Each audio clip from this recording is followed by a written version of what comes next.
kita mulai pada teknik radiografi. Ya.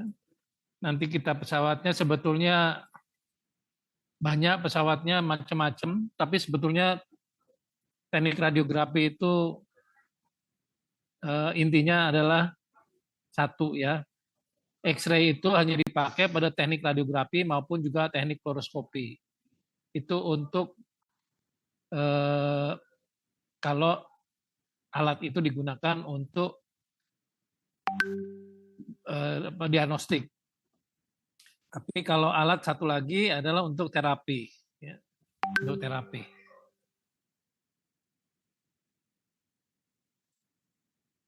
Nah, intinya di dalam teknik radiografi adalah dengan penggunaan film.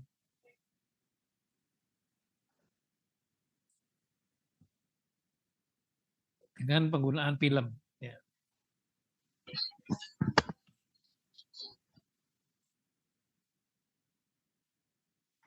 Jadi sinar X adalah paparan gelombang elektromagnet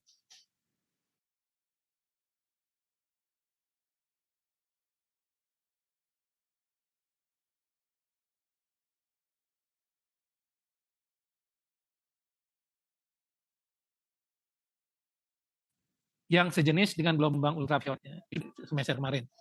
Sifatnya adalah heterogen, jadi panjang gelombangnya itu banyak. Ya. Kalau di praksi istilahnya dijadikan satu-satu itu panjang gelombangnya banyak dengan panjang gelombang yang bervariasi. Jadi ada yang panjang gelombangnya pendek, ada yang panjang. Ya. Tentunya kalau pendek berarti posisinya dia daya tembusnya semakin besar. Tidak terlihat mata dan panjang gelombangnya adalah 1/10.000 panjang gelombang cahaya tampak. Jadi dengan cahaya tampak itu kemampuan daya tembusnya lebih. Kalau cahaya tampak tidak bisa menembus objek. Ya.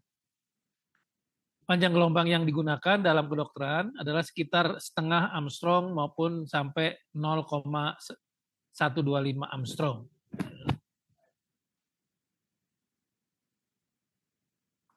Sifat-sifat sinar X kenapa digunakan di dalam medis adalah satu, dapat menembus bahan. Kemampuan dalam menembus bahan sangat tergantung dari panjang gelombang yang kilovolt yang kita gunakan. Ya. Jadi besarnya kilovolt itu akan menentukan kemampuan daya tembus dari X-ray-nya. Semakin kilovoltnya tinggi, berarti semakin kemampuan daya tembusnya semakin besar atau panjang gelombangnya semakin pendek. Lalu dapat terjadi hamburan bila menembus bahan. Ya.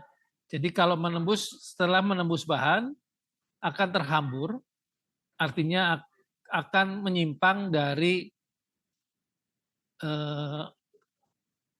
kemampuan yang awal, ya, menyimpang tidak lurus lagi, dan posisinya tentunya akan menjadi lemah, ya, akan diperlemah setelah menembus bahan. Nah, hamburan ini yang tentunya harus dihindari. Karena kemampuan untuk terjadinya hamburan, dia tentunya akan dapat membuat atau menyimpan dari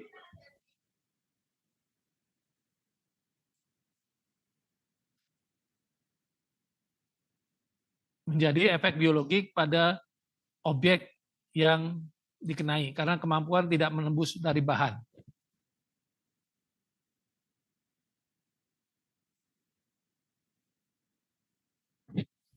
Lalu dapat diserap bahan atau terjadi atenuasi, ini yang akan menentukan terjadinya gambar di dalam atau terjadinya gambar pada film.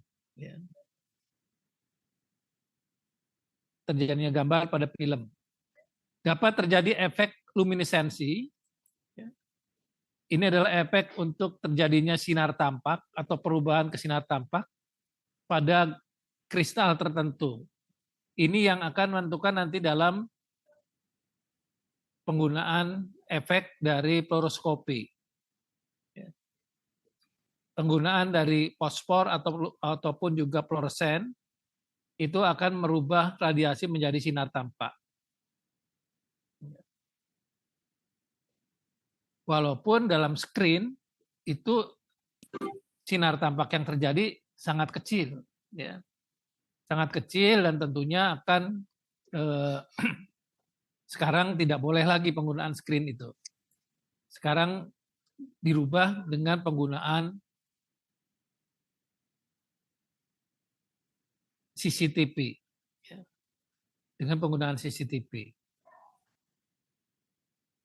Lalu dapat menghitamkan film. Ini untuk posisi film ini nanti bisa berubah, ya, dengan penggunaan film konvensional, lalu dry film, lalu juga berubah menjadi CR, ya, komputer radiografi, ya. Lalu juga bisa berubah lagi dengan penggunaan detektor menjadi digital radiografi.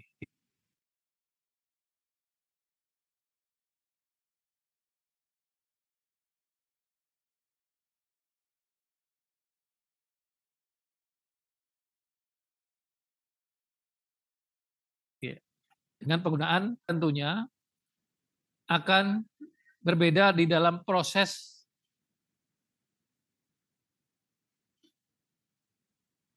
di dalam imagingnya, ya, atau penggambarannya. Pada penggunaan film konvensional bisa digunakan pencucian manual atau juga dengan APF, automatic processing film, dan juga pada posisi dry film itu menggunakan printer dengan head, thermal head, ya, dengan thermal head, dan kalau CR tentunya dengan penggunaan komputer, tetapi juga di dalam eksekusi kepada film juga dengan thermal head. Begitu juga pada digital radiografi dengan komputer juga, ya. Tapi nanti ada bedanya antara CR dan juga digital radiografi, ada perbedaan hanya pada alat radiografi, alat ronsennya. Ya.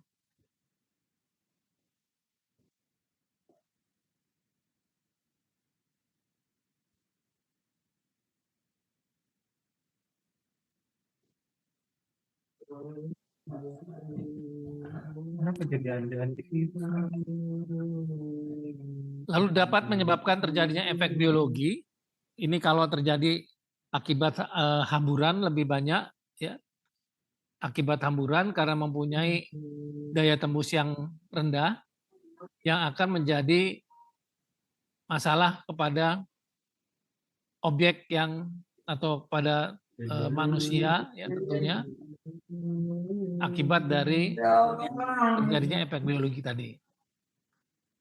Yang terakhir adalah dapat mengionisasi bahan, ya, baik bahan pada detektor atau sensor, ya, atau juga kepada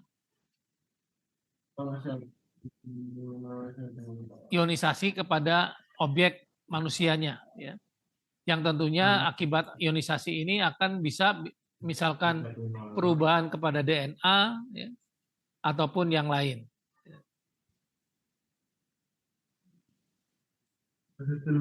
Ada pertanyaan mungkin? Halo? Belum ada, Pak. Saya teruskan. Bagian-bagian dari tabung sinar X atau dalam inherent tube-nya, ya, tentunya Anda sudah hafal kemarin. Ada anoda, ada target, ada motor anoda, ya, yang akan memutar piring anodanya, ada katoda, ya, dan filamen sebagai sumber elektron kalau dipanaskan tentunya, dan focusing cup yang akan memfokuskan dari elektron-elektron yang dihasilkan pada filamen. Dan gelas vakum adalah untuk menghindari terjadinya ionisasi pada udara ataupun juga gas yang ada di dalam tabung ronsennya. Jadi tabung ronsen ini dalam keadaan vakum, ya. Keadaan vakum dan juga tidak terjadi gesekan antara pergerakan elektron pada saat diberikan beda potensial antara katoda dan anodanya.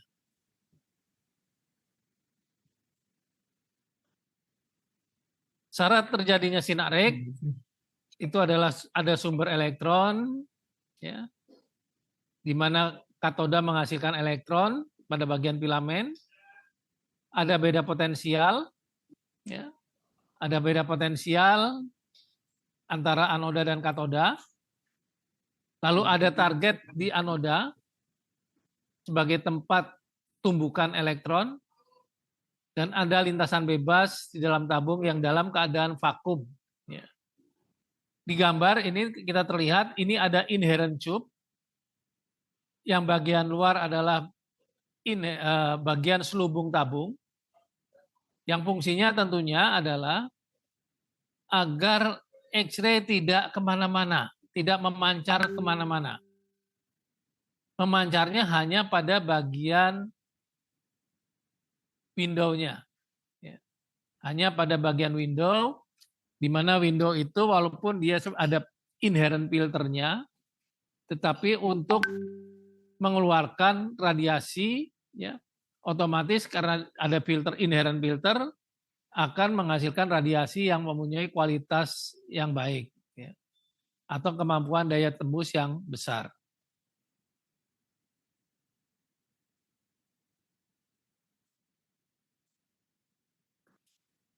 Ini adalah salah satu unit pesawat ronsen yang digunakan pada bidang radiografi, ya, yang merupakan tube head, ya, tube head yang dilengkapi dengan bagi stand. Ya. Ini adalah bagian dari standing daripada tabung ronsennya, ya. Dan di sini ada meja pasien, dan juga tentunya ada di sini ada bagian untuk bucky table, dan ini adalah bucky stand. Ya. Ini adalah bucky stand. Tabung sinar X dan standingnya di sini, ya. Tabung sinar X dan bagian standingnya, lalu meja pasien, bucky stand dan bucky table. Bucky itu adalah tempat, ya. Jadi tempat untuk meletakkan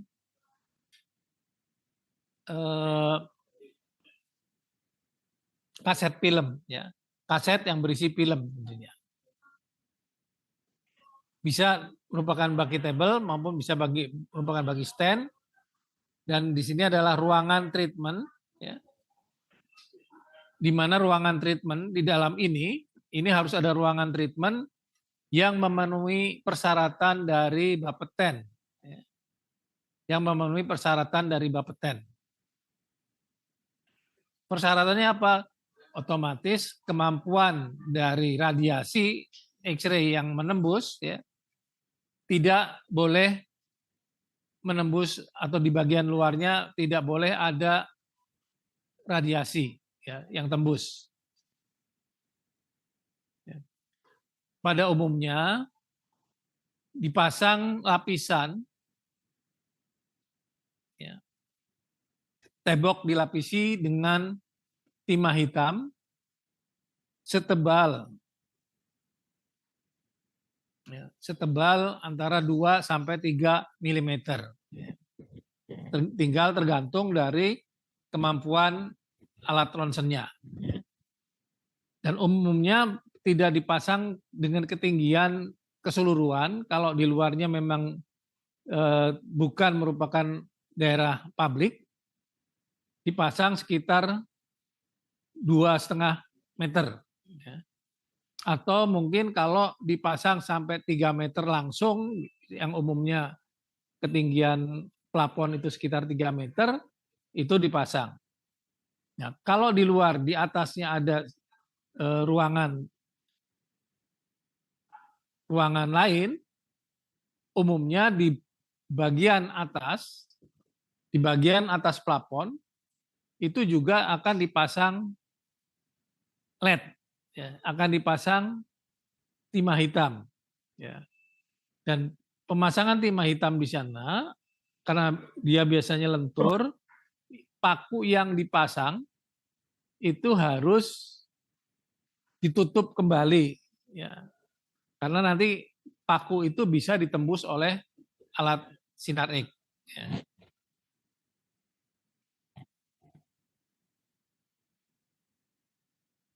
Pada saat expose atau pada saat memancarkan sinar X,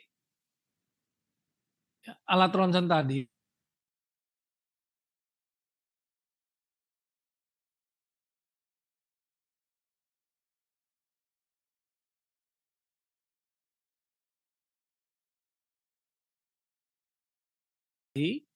menentukan karena kita memilih dari image, ya. Tentunya faktor eksposi dari alat ronsen tersebut adalah kilovolt, beda potensial tadi, miliampere pada bagian katoda untuk memanaskan atau menghasilkan elektron bebas, dan waktu untuk menentukan berapa lama X-ray dipancarkan. Nah, faktor eksposi tadi untuk menghasilkan gambaran image yang baik harus diperhitungkan dengan penggunaan jarak atau penentuan jarak. Apakah jarak objek ke film, ataukah fokus objek ke film, ataukah fokus film objek, ya, fokus film jaraknya itu akan menentukan, selain penggunaan grid dan juga penggunaan komponen-komponen lain seperti misalkan untuk tanda, ya, apakah kiri atau kanan, ya, untuk penentuan gambar di film. Itu yang sangat menentukan di dalam penentuan hasil film, ya, gambaran film pada bagian hasil yang sudah diproses. Ya.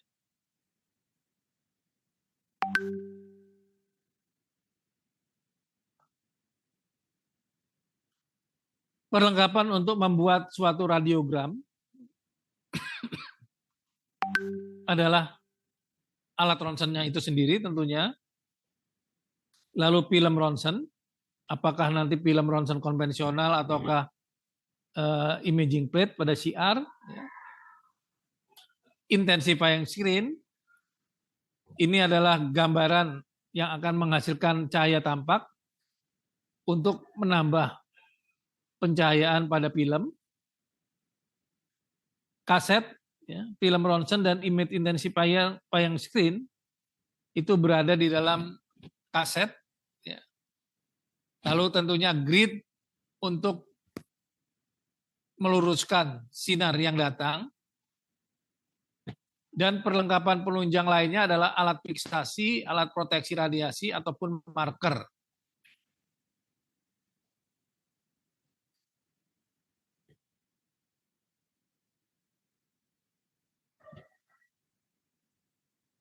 Ini adalah gambaran sebuah fototorak, ya, di mana fototorak yang baik tentunya harus terlihat skapulanya di sini. Ya. Nah, ini adalah hasil dari serapan radiasi atau atenuasi, ya, di mana tulang rusuk itu akan menyerap lebih banyak sehingga gambarannya akan lebih putih dibandingkan gambaran organ yang lain. Yang ini adalah paru-paru, tentunya berisi udara. Karena berisi udara, serapannya akan lebih sedikit Karena lebih sedikit, tentunya dia akan menjadi hitam. Sehingga dikatakan bahwa pada film ronsen itu adalah menghasilkan film positif. Film positif. Dibandingkan kalau kita melihat fotografi dulu, film itu akan menghasilkan film negatif.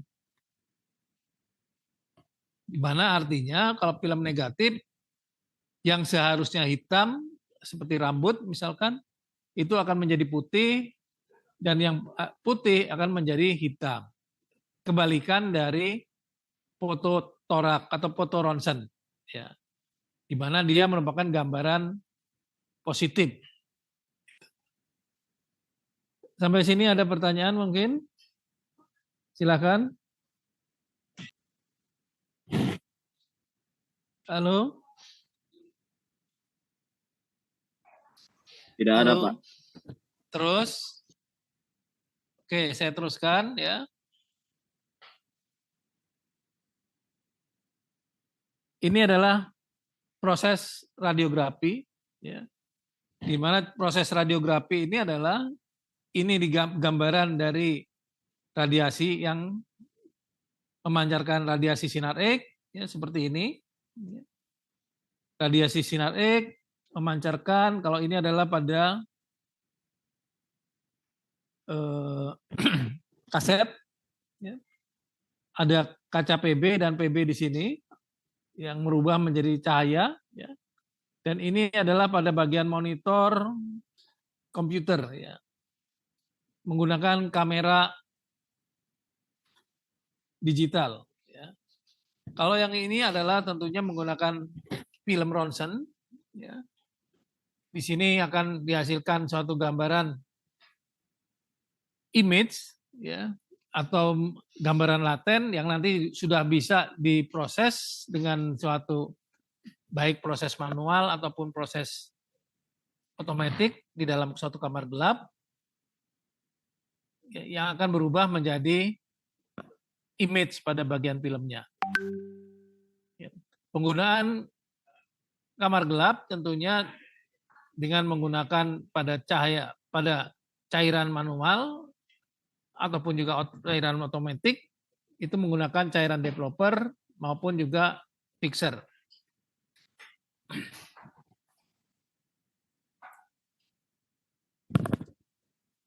Bahaya radiasi sinar X, ya, kita tidak bisa bermain-main dengan menggunakan sinar X, walaupun radiasi sinar X itu akan berguna di dalam bidang medis, tetapi juga mempunyai kemampuan atau bahaya yang akan dari sifat-sifatnya itu yang akan menjadi hal-hal yang merugikan pada efek samping dari kesehatan tadi. Ya. Bahaya radiasi sinar X yang pertama adalah terjadinya luka di permukaan dangkal, seperti pada kerusakan kulit atau kuku rapuh. Lalu yang kedua adalah kerusakan hemopotik, seperti pada limfopeni. Leukopenia adalah pada sel darah hitam putih. Ya. Anemi itu adalah kurang darah. Ya. Leukemia adalah pada sel darah putih. Ya. Kerusakan respon pada daya tahan spesifik. Ya.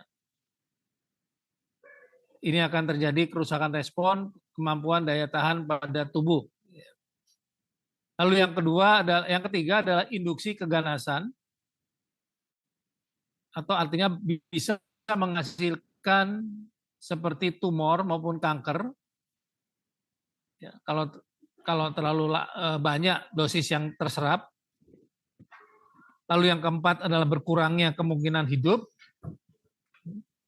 Lalu yang kelima adalah aberasi genetik, ya, seperti terjadinya mutasi gen atau perubahan kromosom itu kalau sudah ke arah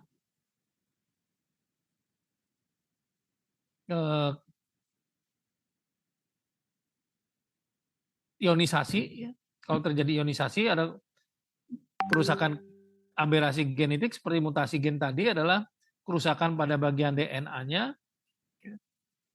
ataupun juga terjadi efek-efek lainnya, ya, seperti terjadi katarak atau terjadi sterilitas, ya, atau juga obesitas. Ya. Ini yang saya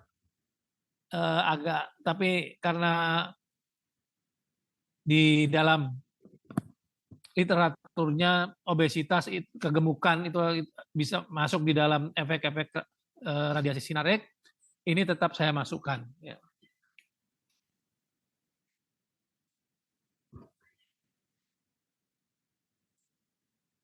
Pengendalian radiasi yang kita harus hati-hati adalah pada bagian pada sinar alfa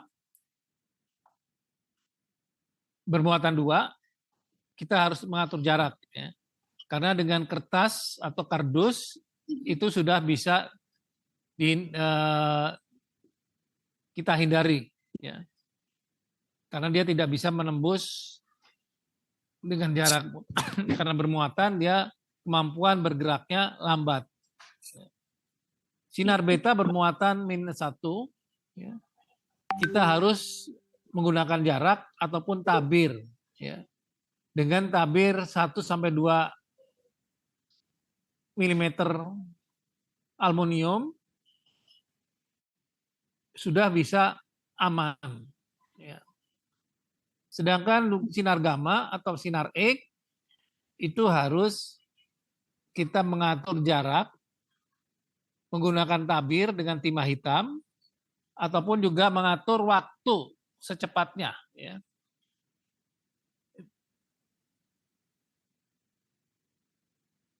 Oke, silakan ada pertanyaan mungkin.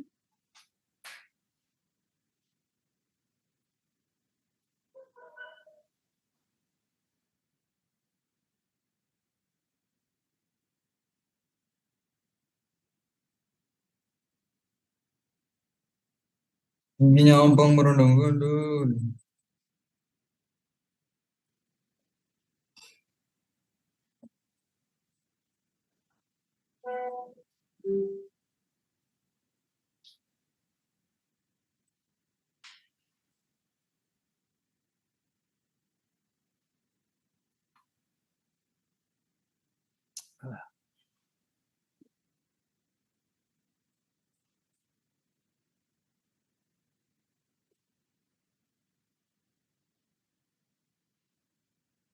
Oke. Pengendalian radiasi tadi sinar alfa, beta, dan gamma atau X-ray, ya, tabir, jarak, dan waktu. Tabung sinar X di sini yang harus kita perhatikan di dalam penggunaan alat ronsen. Ya. Ada hal-hal yang harus diperhatikan karena kalau terus-menerus di dalam menghasilkan sinar X akan terjadi panas. Ya. Sehingga di dalam tabung sinar X ada oli yang berfungsi sebagai pendingin pada bagian anoda tentunya, dan juga sebagai isolator untuk meredam dari besarnya kilovolt yang ada pada bagian anoda dan katoda. Di mana pengaman radiasi yang terjadi atau pengaman pada tabung sinar X mencakup dari pengaman radiasi, yaitu selubung tabung dari bahan Pb atau nomor atom 74, ya, di bagian inherent filternya, juga bisa dari Cu maupun juga dari aluminium. Lalu pengaman listriknya adalah penggunaan dari plug soket berpaslin, ya, sehingga tidak terjadi udara di dalam plugnya yang bisa menyebabkan loncatan api. Ada oli trapo yang berfungsi sebagai isolator dan juga sebagai pendingin. Dan juga center tap pada bagian tegangan tingginya yang menuju ke arah grounding. Sedangkan pengaman mekaniknya pada tabung X-ray tentunya adanya below sebagai saklar yang tersambung dengan bagian dari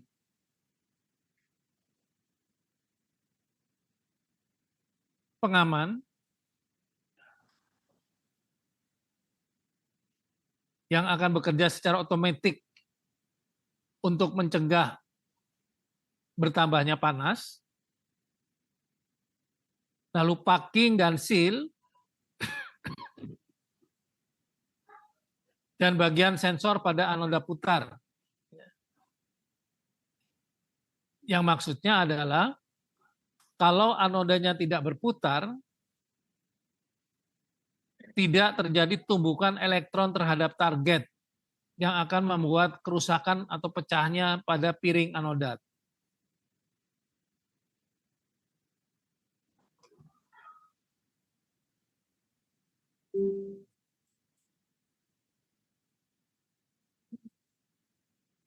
Ini adalah juga pesawat ronsen radiografi, ya. Salah satunya adalah dengan tipe sealing, ya. Tipe 3D sealing, ya. Bisa juga menggunakan sistem floor, ya. Floor to sealing support system, atau yang bentuk ini adalah SIAM. Ya. Bentuk SIAM biasanya digunakan di dalam ruang tindakan atau ruang operasi. Ya. Dan lainnya. Pada X-ray tube stand, ya, ini adalah bagian dari kolom tube stand-nya. Ya. Ini adalah bagian dari ground rail untuk menggerakkan dari bagian stand untuk posisi memindahkan tabung ronsennya. Lalu di sini adalah filming fixed bed. Ini adalah bagian dari meja pasien. Sedangkan ini adalah baki stand, yang tentunya ada bagian sensornya sebetulnya nanti. Ya. Ada sensor untuk menentukan dari otomatis waktu.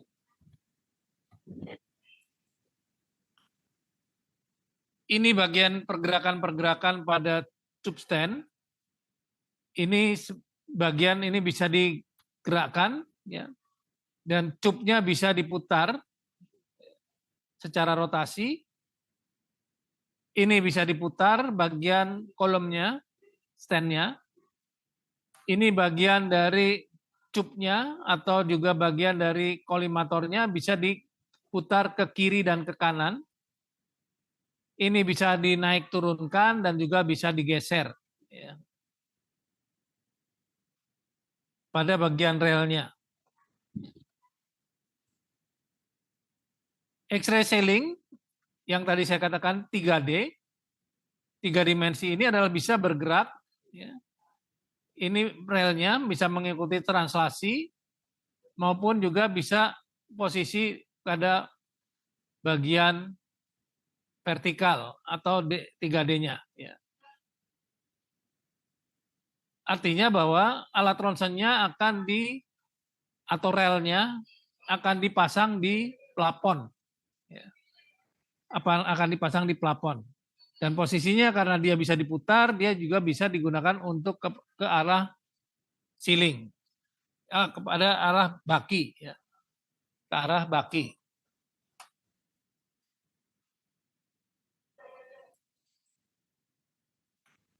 Bagian head support ceiling, ini adalah bagian head supportnya. Ya. Ini bisa diputar, ini ada bagian kolimatornya, ini bisa naik turun. Ya. Bisa naik turun, dan ini tentunya dilengkapi dengan brick, ya, untuk fiksasi supaya dia tidak bergerak. Ya. Nah, brick biasanya nanti yang akan disampaikan oleh Pak Jarwo nanti posisinya mungkin dalam prakteknya posisinya adalah ini bagian dari bricknya ada di bagian atasnya. Ya. Di bagian atas yang akan menentukan sistem penyearah yang akan diberikan support ke arah brick-nya atau ke arah untuk solenoid dari magnet.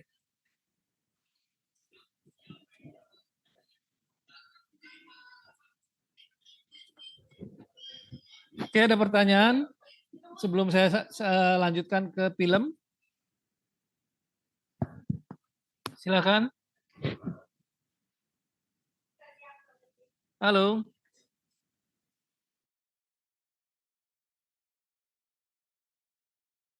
Sekarang ke film ronsen ya. Film ronsen ini adalah film konvensional. Ya. Ini adalah bagian dari ketebalan dari film, sebuah film. Ya. Tentunya film ini ada mempunyai supercoat. Ya. Yang kedua adalah emulsi filmnya atau bagian emulsinya yang berisi AGBR. Yang C ini adalah substratum sebagai perekat. Lalu yang keempat atau D adalah dasar filmnya yang biasanya dari plastik. Ya. Di mana jenis film itu ada single emulsi, ada yang double emulsi. Ya, pada gambar ini adalah gambaran double emulsi. Ya. Artinya apa? Emulsinya, AGBR-nya, AGBR ini akan dua lapisan, atas dan bawah. Nah, keuntungan dari double emulsi adalah kita tidak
besok hari Kamis itu gue masukkan atau belum?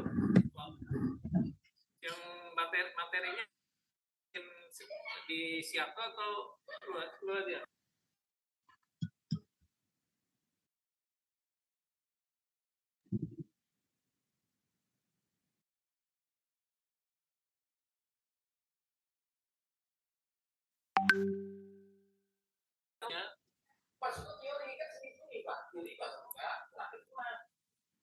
Katanya kalau lo sendiri nanti nggak diakui. Enggak. Masuk kuliah 1 kali kan nggak apa-apa ya.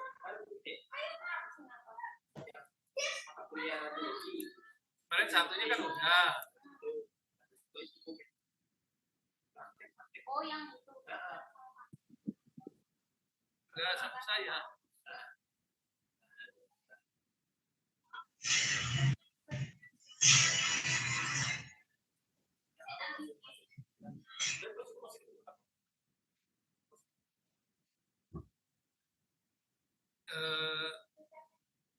Cuman kan nanti harus ada materinya, nggak perlu kita masukin.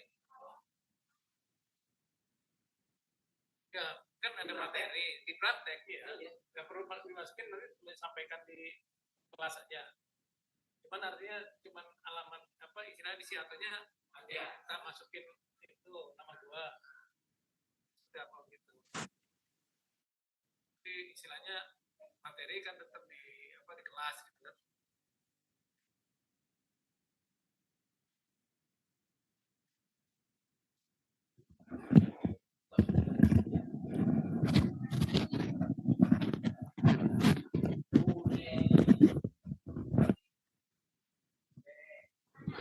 Halo? Halo? Ya, Pak. Saya lanjutkan ya. Bisa. Saya lanjutkan di film ronsen ya. Jadi ini ada single emulsi ataupun double emulsi.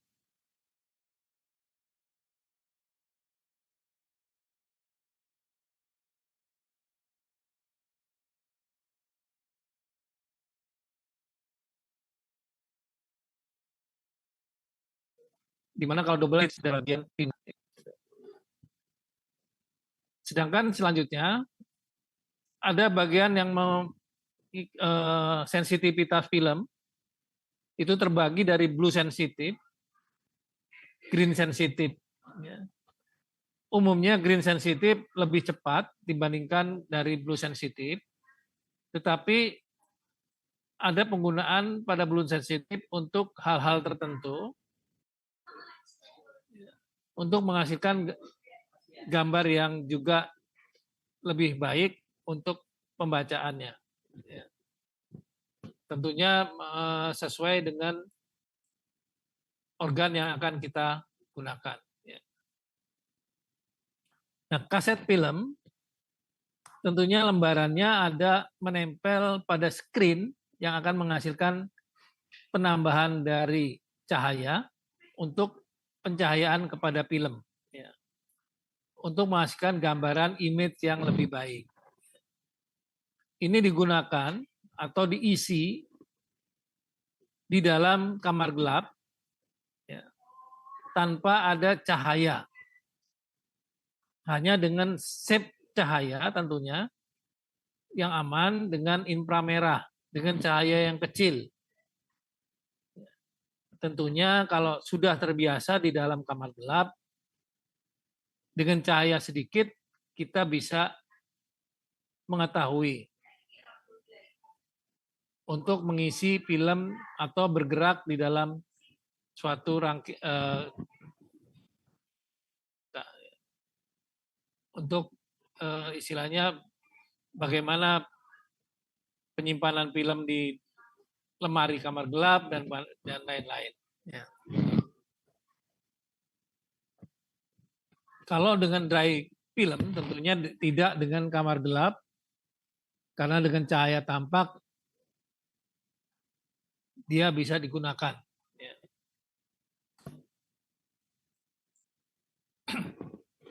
Proses pencucian film, ya, di mana X-ray setelah pasien diekspos, di sini akan menghasilkan bayangan laten di dalam film, yang artinya bayangan laten itu ada image tetapi belum bisa terlihat. Belum bisa kelihatan pada filmnya. Dan kelihatan pada film setelah dilakukan chemical processing, yaitu dengan bagian developer. Developer akan meningkatkan image pada film, dan pada chemical processing dengan menggunakan picture dia akan menentukan atau menstop dari gambaran yang dihasilkan atau ditingkatkan oleh developer tadi. Lalu ada bagian dari wash atau bagian air bersih untuk melakukan penghilangan atau membersihkan dari sisa-sisa cairan developer maupun cairan picture. Dan pada bagian sistem pengering adalah untuk mengeringkan film dari kondisi basah. Nanti yang akan dilihat oleh dokter, ya, oleh dokter.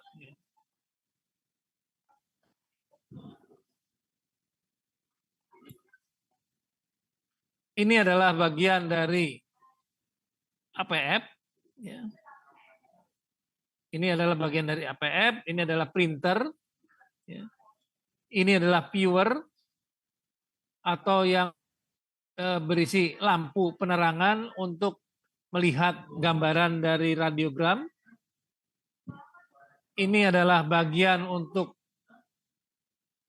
apron untuk menghindari bahaya hamburan. Ini adalah goggle dan juga posisi dari skun, ya, untuk menghindari bahaya pada mata maupun pada tangan. Dan ini adalah tempat gantungan dari apron, ya, tempat gantungan apron. Kadangkala kita membutuhkan untuk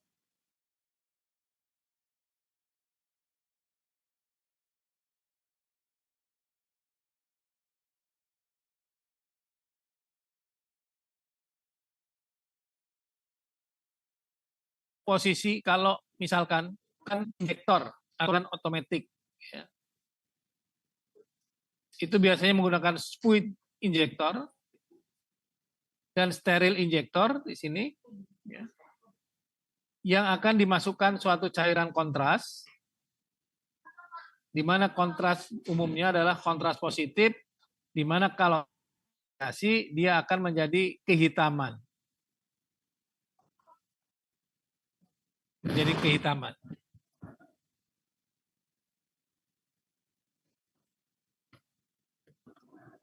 Pada alat ronsen untuk menentukan radiogram atau menentukan sasaran dari bagian organ yang akan dipilih untuk terkena radiasi,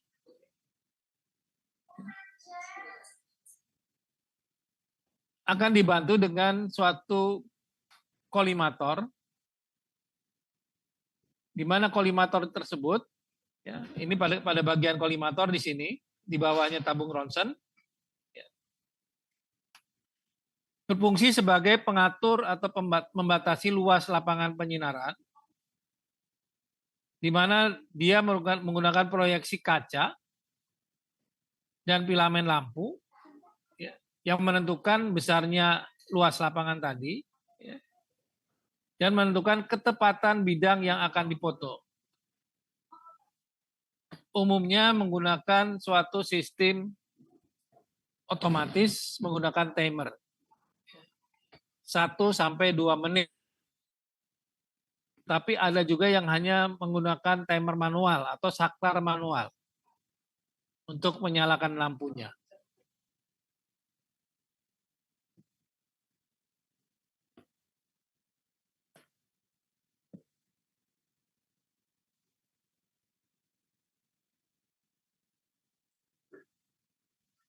ini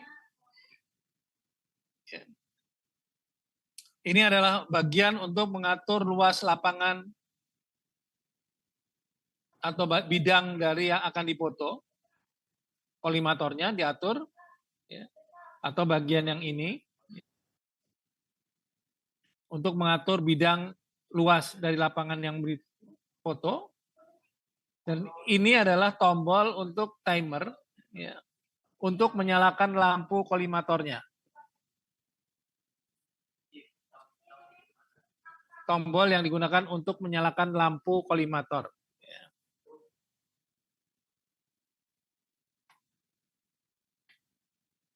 Ini umumnya, ya, bagaimana menggunakan mengatur dari luas lapangan penyinaran atau luas bidangnya. Di sini adalah mengatur jaraknya tadi, mengatur luas lapangan tadi, ya. Jadi mengatur besarnya posisi lebar dari bidang yang akan dipoto. Sampai sini jelas? Halo? Halo? Halo. Terus ini adalah bagian grid. Grid ini seperti ini, barangnya, ya. Barangnya seperti ini. Tetapi isinya sebetulnya seperti ini, ya. Tergantung dari bagian apakah bagiannya merupakan suatu konus atau bukan.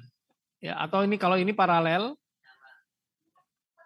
bagian paralel dari grid, ya, di mana septa ini, besarnya septa, ini yang akan menahan radiasi, sehingga yang keluar adalah bagian yang lurus. Tentunya dengan menggunakan grid,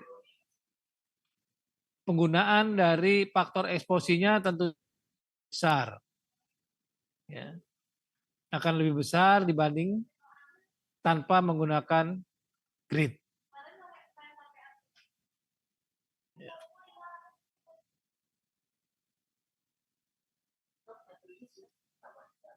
Ini ya seperti ini. Grid ini berfungsi menyaring atau menahan radiasi hambur agar tidak mencapai film. Karena kalau bagian yang hamburan itu akan mencapai film, itu akan mengurangi kualitas image yang akan didapatkan. Tipe grid di sini bisa grid diam atau lisolem, hanya lempengan seperti ini, ya, hanya lempengan seperti ini. Tetapi kalau tipe grid bergerak atau baki, ya, bergerak, di sini bisa bekerja dengan pergerakan dari bakinya. Ya. Bisa berada pada baki stand atau bisa juga berada pada baki table.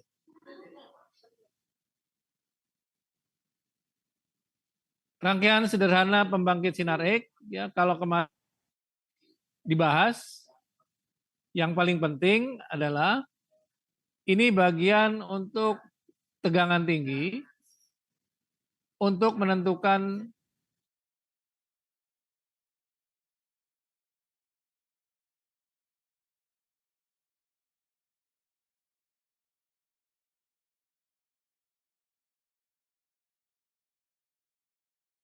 beda potensial antara anoda dan rangkaian. Ini menghasilkan elektron pada bagian filamen katoda. Dan ini adalah bagian dari autotrapo yang akan menentukan atau mensuplai baik untuk ke arah rangkaian filamen maupun juga rangkaian tegangan tinggi.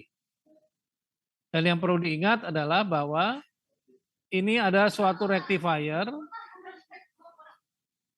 ya, yang akan memberikan tegangan DC kepada sistem katoda dan anoda. Apakah kemarin sudah dibahas bahwa ada rangkaian sistem penyiar single pass ada penyearah 3 fase, penyearah dengan 6 dioda 3 fase dengan 12 dioda 3 fase, maupun juga dengan sistem frekuensi. Ya. Di mana dimaksudkan adalah bahwa tabung sinar X ini pada bagian katodanya hanya mendapatkan tegangan negatif dibandingkan ke anoda bagian positifnya. Jadi seperti itu. Kalau mau bertanya silakan ya.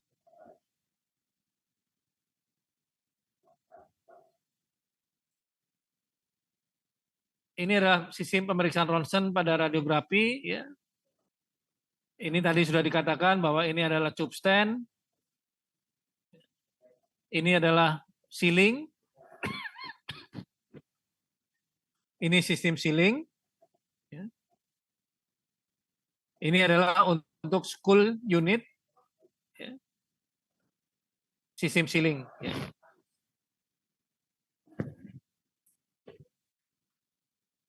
Salah satunya untuk alat-alat ronsen radiografi adalah dental radiografi, di mana dental radiografi bisa berupa ya, intraoral ini adalah untuk 1 gigi, pemotretan 1 gigi.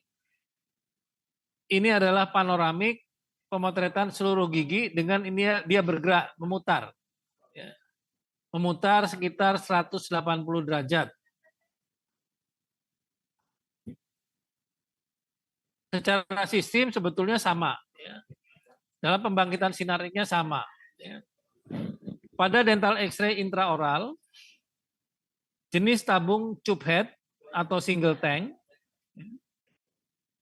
yang kemarin sudah diterangkan bahwa tabung tube head atau single tank itu adalah tabung ronsen inherentnya menjadi satu wadah dengan HTT maupun trapopilamennya. Pada sistem single tube-nya, tabung X-ray-nya adalah tipe trioda ya, atau 3 elektroda, ada grid-nya. Dan sistem kolimasi menggunakan konus, bisa berbentuk kerucut atau bisa berbentuk silinder. Film lebih adalah 4 cm kali 4 cm ya, ditahan di dalam langit-langit mulut. Dan faktor eksposi adalah sekitar 4 sampai 6 miliampere. Ya. Tentunya nanti dental X-ray intraoral mudah-mudahan ada di laboratorium. Ya. Dental panoramik di sini adalah sistemnya adalah pergerakan tabung dan film bergerak secara tomografi sekitar 90 derajat sampai 180 derajat. Kaset filmnya terbuat dari bahan fleksibel. Waktu radiografi lebih panjang. Kolimatornya dengan bentuk silinder. Tabung ronsen tipe tube head atau single tube. Dan jarak fokus filmnya adalah tetap. Ya. Jadi ini akan berputar posisinya. Atau yang ini juga bisa berputar, yang lebih lama ya posisinya. Nah, karena radiografi itu memutar, sehingga waktunya tentunya lebih panjang. Ini contoh foto gigi. Ya. Jadi foto gigi ini adalah ini hanya 1 gigi ya, untuk intraoral. Sedangkan ini adalah bagian untuk foto gigi secara keseluruhan pada sistem foto gigi panoramik. Ya. Jadi untuk intraoral dan panoramiknya.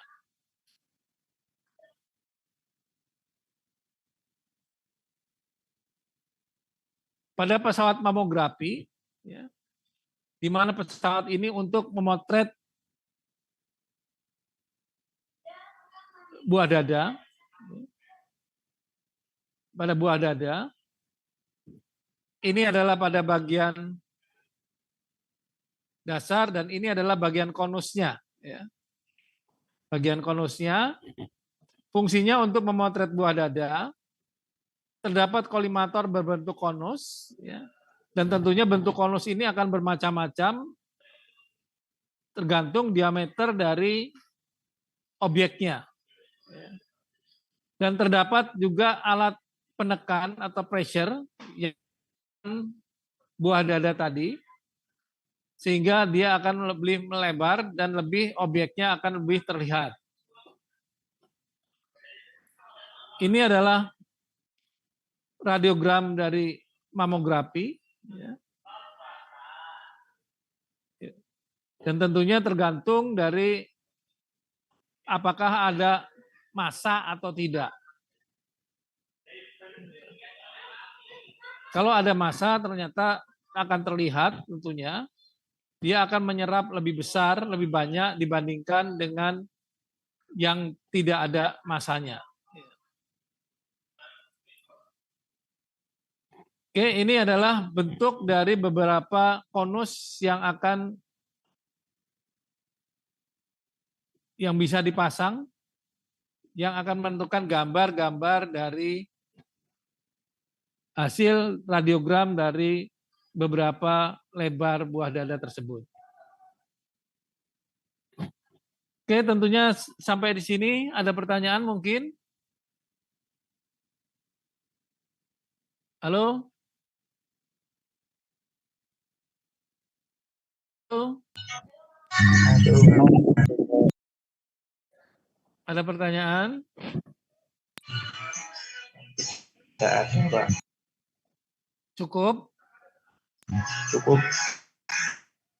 Oke, jadi seperti itu ya, bahwa pada peralatan-peralatan, kenapa saya jadikan satu di dalam teknik radiografi, tadi beberapa alat dental X-ray dan juga pesawat mamografi, karena alat-alat tersebut sebetulnya secara prinsip sama, bekerjanya secara fungsi sama, ya, menghasilkan gambaran radiogram, ya, walaupun di dalam silabusnya sebetulnya dipisah-pisah, ya.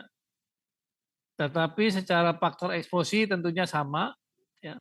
Walaupun di pesawat mamografi nanti ada alat tambahan, ya, untuk biopsi. Ya. Biopsi itu adalah pengambilan cairan tubuh. Ya.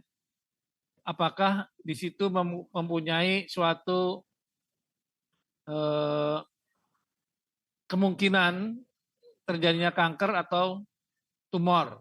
Ya. Jadi ada biopsinya.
Oke, saya kira sampai di sini ya. Halo? Ya, Pak. Ya. Ya, Pak. Oke, selamat siang. Terima kasih atas perhatiannya. Assalamualaikum warahmatullahi wabarakatuh. Semoga bisa diterima dan bisa jelas ya. Amin. Saya Waalaikumsalam. ini yang ikut cuma 23 orang ya. Ya saya nggak begitu ini soalnya masalahnya sistem pengajaran sekarang seperti ini daring ya. Tentunya bukan harapan saya juga secara daring sebetulnya karena secara daring ini saya tidak bisa melihat apakah Anda memperhatikan atau tidak. Ya. Tetapi insya Allah apa yang bisa saya sampaikan bisa maksimal dan tentunya juga bisa menjadi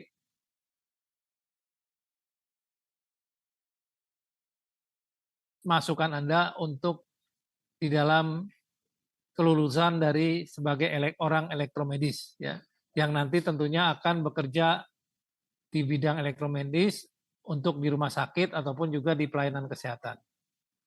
Terima kasih sekali lagi saya